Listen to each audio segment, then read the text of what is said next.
Olá, boa noite. Eu sou Alexandre Olá, oi, Silva. boa noite. Tudo bem, meninas? Eu sou Tudo. Alexandre Silva, curador do projeto Baile de Máscaras. As Irmãs Brasil são uma das participantes do projeto, da exposição coletiva virtual. E eu queria começar com vocês se apresentando, falando um pouco sobre a trajetória de vocês, a Uhum. origem, o trabalho de vocês, a pesquisa, enfim. Vamos lá. Bom, nós somos as Irmãs Brasil, somos uma dupla de artistas travestis em performance. A origem do nosso trabalho começa muito na nossa infância, na nossa memória afetiva, de um território que nos construiu. A gente veio de uma família muito tradicional de peões de rodeio, de palhaços de rodeio, são salva-vidas de rodeio que exercem essa profissão de risco.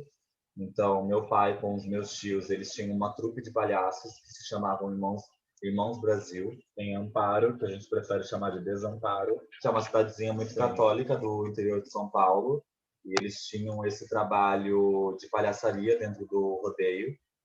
Em contraponto, a gente tinha a nossa mãe, que era uma rainha de bateria do carnaval na cidade, e que de alguma maneira passava por esse lugar de musa, imperatriz. Então a gente desde criança começou a construir a nossa travestilidade dentro desses dois universos, do rodeio e do carnaval em si, do desfile das escolas de samba no interior de São Paulo. O rodeio e o carnaval é referência de moda, aquilo que a gente olhou e falou, isso é moda, isso tem colorido, tem uma textura e tem uma atitude.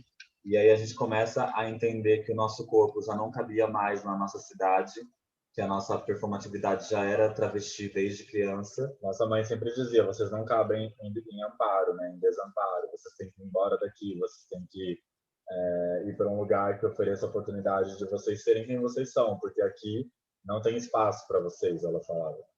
E aí o nosso corpo estranho já gerava muitas questões ali naquela cidade pequena e católica, muito católica. E aí a gente começou a sentir essa necessidade de mudança de território, de deslocar de território.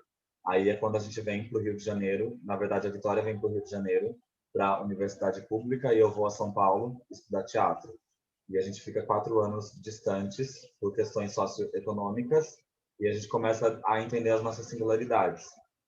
Ainda em Amparo a gente não tinha muito esse espaço para ser gêmea e ter muito essa cultura da comparação, então esses 4 anos foram importantes para a gente se entender enquanto existência única no mundo. E aí depois de uns anos eu venho para o Rio de Janeiro e reencontro a minha irmã e tenho esse insight, assim, essa memória dos Irmãos Brasil, desse fantasma, dessa presença da nossa família.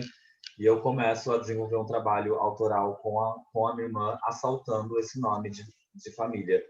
Então, a gente pega esse nome, que é um nome de uma tradição, que é passada de pai para filho, e que a gente não herdou por sermos duas travestis, não nos transformamos na próxima geração de palhaços daquele rodeio, e a gente começa a desenvolver o nosso trabalho autoral em performance juntas. Aí surge a possibilidade da gente se inscrever num edital da Escola de Arte Livre da Maré, a ELAN, e aí é quando a gente se inscreve pela primeira vez enquanto dupla, ainda como os falecidos Irmãos Brasil. Sim, que a gente estava levando esse nome como um assalto mesmo da família.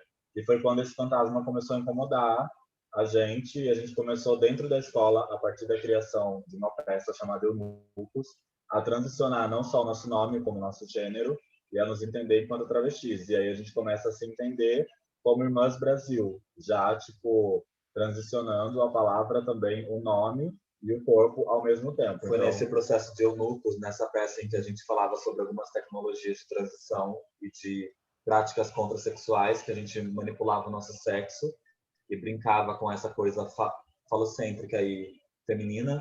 E aí a gente começa a transicionar com os hormônios. É quando eu começo a descobrir a tecnologia dos hormônios, que eu não tinha esse acesso. Através da sabedoria travesti através da sabedoria. Que a gente podia conviver com outros travestis na escola. De gata para gata, a gente começou a ter acesso a essa sabedoria e começou a modificar o nosso corpo e a desenvolver essa prática de eunucos na nossa vida através dos medicamentos, através dos hormônios.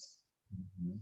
E aí é quando a gente começa a construir toda a nossa trajetória enquanto Irmãs Brasil já tipo, enterrando mesmo os falecidos, Irmão Brasil, e a partir de agora começa a nossa montaria, aquilo que a gente acredita que é sim uma tradição de família, só que não é o que a nossa família esperava que a gente fosse, mas é o que a gente está construindo a partir desse legado. Sim, a gente acabou se deslocando para o Rio de Janeiro e conhecendo a cena Ballroom, a cena de Vogue carioca, então a gente foi acolhida por uma house de Vogue, que é a Casa de Cosmos, que é da cena Kiki estadual daqui do Rio de Janeiro, e depois a gente foi acolhida para a House of Extravaganza, do capítulo Mainstream, pelo Icon José Extravaganza, que representa o capítulo de Nova York.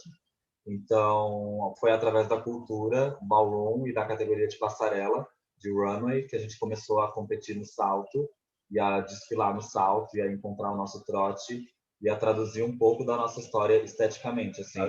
A resgatar essa travestilidade que no sertão era uma travestilidade oculta, né? Silenciada. Não era possível se pensar em cabaré do sertão, e aí a ballroom acaba se tornando esse espaço, uma plataforma de performatividade em que eu poderia construir esse cabaré do sertão, em que eu poderia vender nas categorias a minha história, que eu poderia esteticamente ir avançando no meu trabalho e também conviver com outras corpos travestis e humanizar esse lugar, entender que existem travestis artistas e médicas e que ocupam cargos de poder na sociedade. Não existe só a narrativa de que a travesti é esquina, de que a travesti porque o que me foi passado em Amparo foi justamente a cultura do medo da travesti. Então, travesti para mim era morte, era prostituição, era assalto. E eu não via futuro na palavra travesti. E no Rio de Janeiro eu começo a pensar e a me questionar sobre por que não um dia viver talvez uma possível velhice travesti, né? Chegar nesse lugar de me reconhecer vivendo uma velhice travesti. Isso foi muito forte, foi dentro da Ballroom e foi dentro do nosso processo de performance dentro do território da Maré que a gente começou a viver essa peça e a trocar essa pele. Muito bem. Vou fazer agora uma pergunta que é meio inevitável no contexto em que estamos. Queria saber como que a quarentena, né, como que essas circunstâncias de restrições que a quarentena impõe influenciaram o processo criativo de vocês. Como é que vocês estão produzindo, se isso de fato atravessou a pesquisa artística de vocês? Queria que vocês falassem um pouco sobre como produzir arte nesse contexto de pandemia. É um contexto bélico, né? Digamos assim, a cidade do Rio de Janeiro já é uma cidade selvagem, já é uma cidade olímpica, né? Que exige um corpo olímpico de qualquer artista, qualquer gata que vá guerrear no sistema de arte contemporânea. Então, quando a pandemia explodiu e a gente se viu trancada e começando a nossa transição, a gente começou a entender que o nosso trabalho precisava se reinventar no quesito plataforma audiovisual.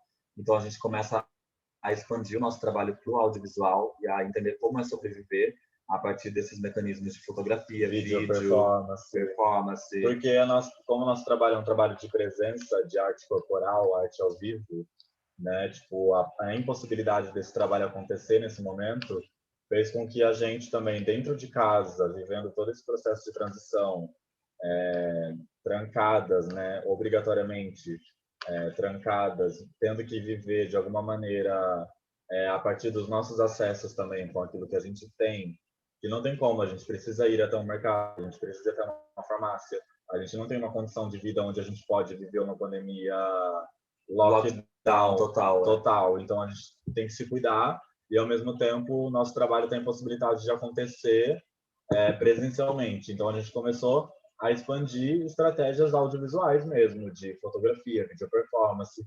Participamos de festivais na Suíça, aqui no Brasil, na Argentina, tudo através da vídeo performance. E foi como a gente conseguiu, de alguma maneira, manter a nossa subjetividade viva dentro desse processo, trancada sim, mas de alguma maneira vivenciando ela através desse campo da videoarte. Também não interromper, né, o nosso processo, porque ele é um processo de arte e vida, ele está acontecendo o tempo todo.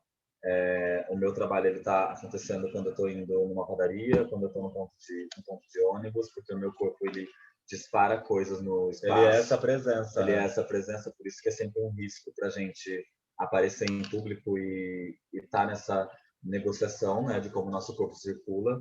Então, a gente foi encontrando maneiras de estratégias de sobrevivência mesmo, de aparição através da rede, que é a única forma como a gente podia estar trabalhando nesse momento. E a gente acabou focando também no projeto do filme, que a gente tem um projeto de realizar uma película de performance, um filme documental sobre o nosso processo de performance. E aí foi um momento em que eu me dediquei a esse roteiro, em que eu comecei a escrever o roteiro.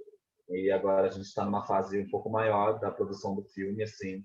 E eu acho que ele vai acontecer. Eu estou muito feliz porque é uma maneira de registrar o nosso processo de eternizar um pouco o que é o nosso trabalho.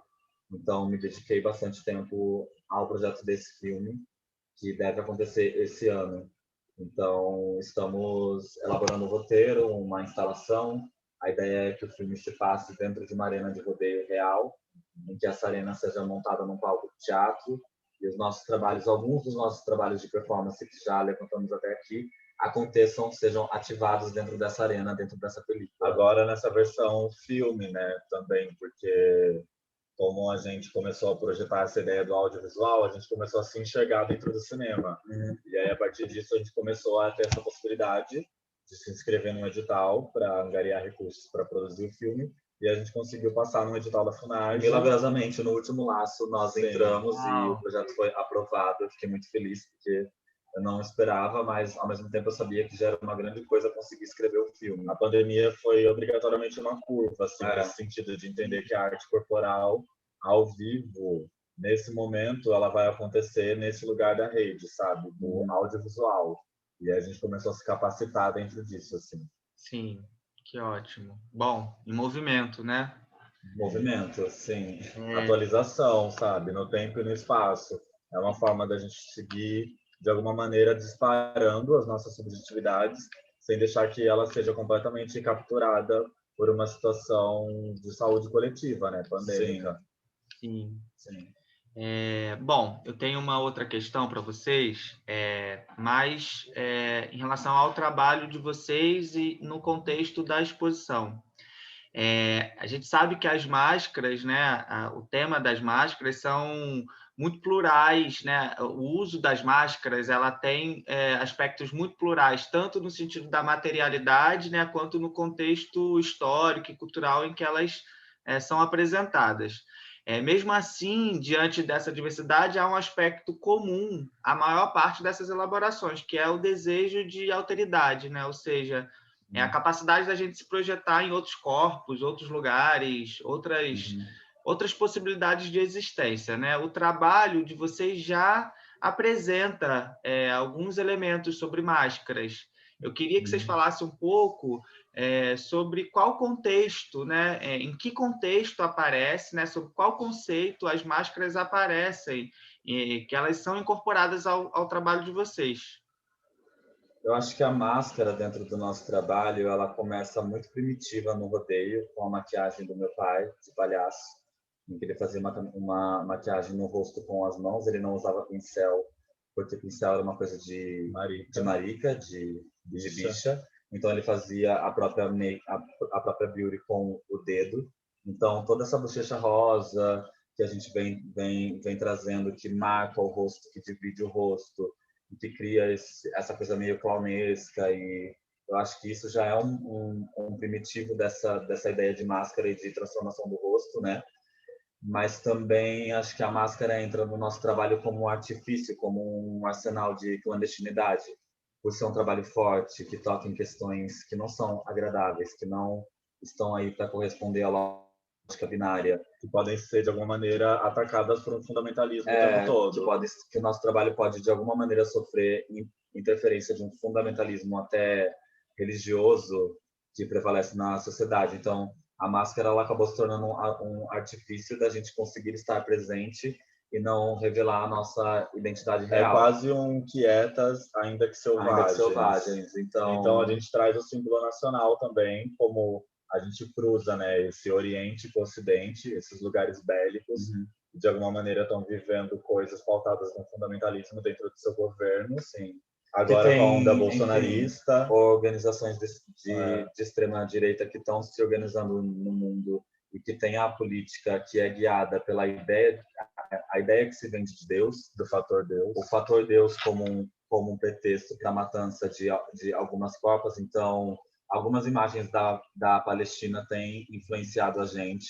E a gente está indo atrás do que seria esse guerrilha girls, guerrilha travesti. Guerrilha e aí travesti. A gente também vai se apoderando, né? Tipo, se apropriando mesmo desse símbolo nacional que é sempre intocável, que é a bandeira do Brasil. E a gente cria um véu palestino para cobrir o próprio rosto com a bandeira do Brasil. Sim, é uma maneira de denunciar, às vezes, muitas vezes, o que o país não tem feito. Então, a gente usa desse artifício de esconder a nossa identidade, mas também revelar identidades plurais, identidades que estão pelo mundo todo reivindicando, sabe? Possibilidades de existência, de vida, de permanência, de abundância. De aparição também, e uma aparição que vai escapar viva, que utiliza da máscara como um recurso para escapar viva. Eu acho que a máscara é uma produção de resposta, sabe? É algum tipo de produção de resposta a esse sistema de arte em que a gente vive. Então, a clandestinidade ela acabou sendo um artifício e uma brincadeira também, uma possibilidade de brincar com esse lugar. Sim. Acho que esse sentido, né, da ambivalência da máscara aparece o tempo todo, e aí a máscara que esconde, né, é a mesma que revela alguma coisa, né? Ocultar uma coisa é revelar outra coisa, outras coisas, né? A clandestinidade, acho que vocês falam, também traz essa questão, né? Ocultar para revelar alguma coisa, né? Nesse sentido também tem a ver com essa ideia de fantasmagonia, né? Uma das origens etimológicas da palavra máscara traz na sua raiz, a palavra espectro, né? Máscara, em uma das raízes etimológicas, significa espectro, ou aparição. Fantasma, aparição, exato. Manifestação. Assim. Manifestação, Legal você falar isso, porque o nosso trabalho também tem uma natureza do sobrenatural mesmo. Sim, pois é. Um trabalho que vocês recebe coisas. Sim, vocês acabaram de falar, né, também sobre esse fantasma da família, né? Acho que a ideia de fantasma também está presente no projeto que vocês estão propondo para o Baile de Máscaras. Então, eu queria que vocês falassem um pouquinho mais, né, o que vocês estão produzindo.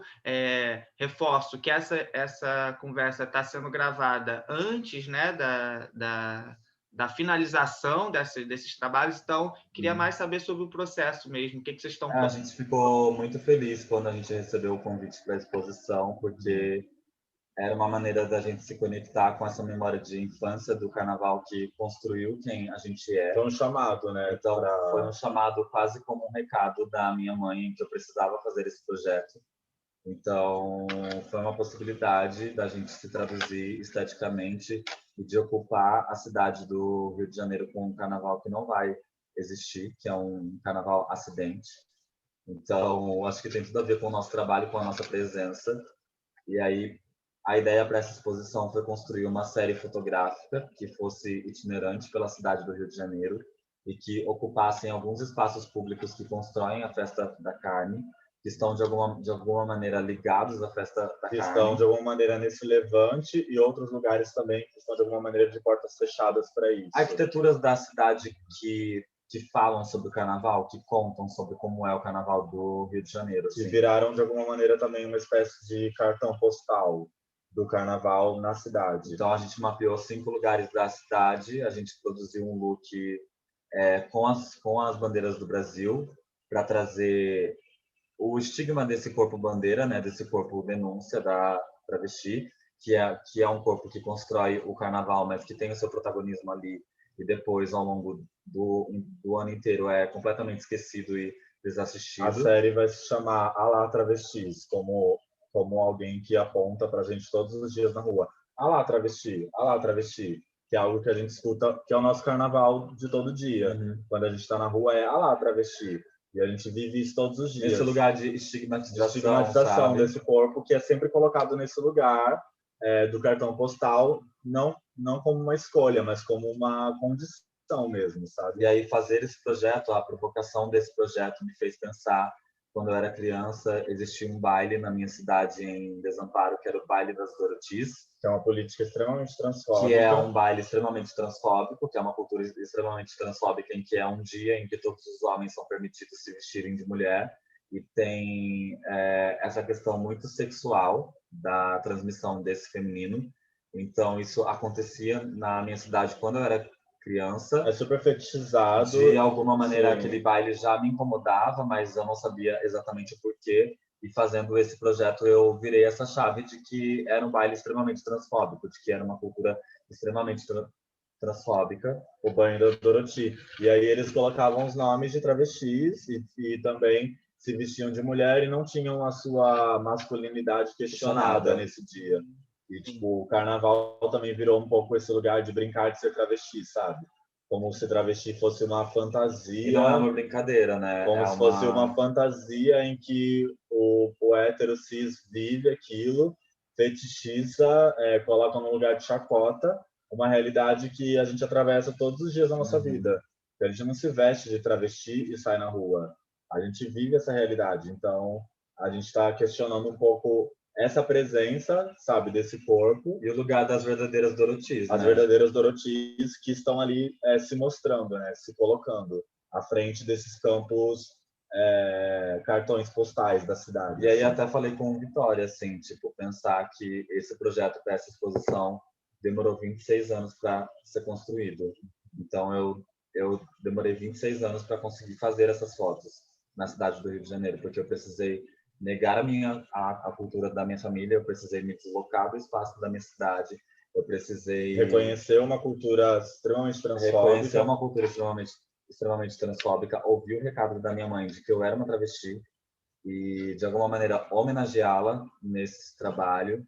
Então, é um trabalho que para mim demorou 26 anos para se concretizar, e essas fotos estão feitas e eu estou muito feliz que elas vão estar no mundo e podem comunicar coisas eternizar coisas. Eu acho que a potência do nosso trabalho é essa, quando a gente consegue, com uma imagem, gravar na retina de alguém ou comunicar alguma coisa que vai transformar, sabe? Que vai tocar, que vai atravessar. Uma presença que não dá para ser de alguma maneira ignorada, sabe? Que se coloca e ocupa esse espaço de uma maneira política, assim. Então, pensar esse projeto foi assumir os riscos de ir para a rua, de clicar essas fotos na rua, de estar aberta às questões que a rua traz, às pessoas querendo tirar foto, às pessoas xingando, fazendo protestos contra o carnaval, discursos de ódios que foram lançados na nossa direção, e existir com essas roupas ali, permanecer com aquelas máscaras e fazer esse trabalho foi muito importante para a gente enquanto dupla, enquanto performance, enquanto irmãs, enquanto existências, assim, no Brasil hoje, sabe? Conseguir produzir mesmo dentro da precariedade que a gente é inserida. Sim. Bom, a série de perguntas acabou. Eu queria saber se vocês têm mais alguma coisa para falar, mas antes eu vou agradecer imensamente, não só a disponibilidade para essa conversa, mas especialmente a participação de vocês no projeto. A presença de vocês engrandece muito e potencializa a exposição. Eu estou muito feliz de que vocês estejam juntos. Sim. E é isso, queria agradecer. Eu vou reforçar o convite para as pessoas assistirem, né, conferirem a exposição coletiva virtual Baile de Máscaras, em cartaz, em princípio, no dia 12 de fevereiro, a gente lança o site com a exposição coletiva, mais outros 4 artistas vão participar. E é uma galera forte. Sim, a gente está muito feliz de estar com essa galera também, que enfim, é uma galera que a gente conhece, que a gente já trocou bastante, em que a gente já pôde fazer uma escola de arte junto. Então, é um levante, né? Um levante coletivo. A gente se sente convidado a estar e poder contar sobre a nossa história para a gente é sempre uma oportunidade, sabe? De, não sei, seguir em frente, apesar de tudo que a gente está vivendo.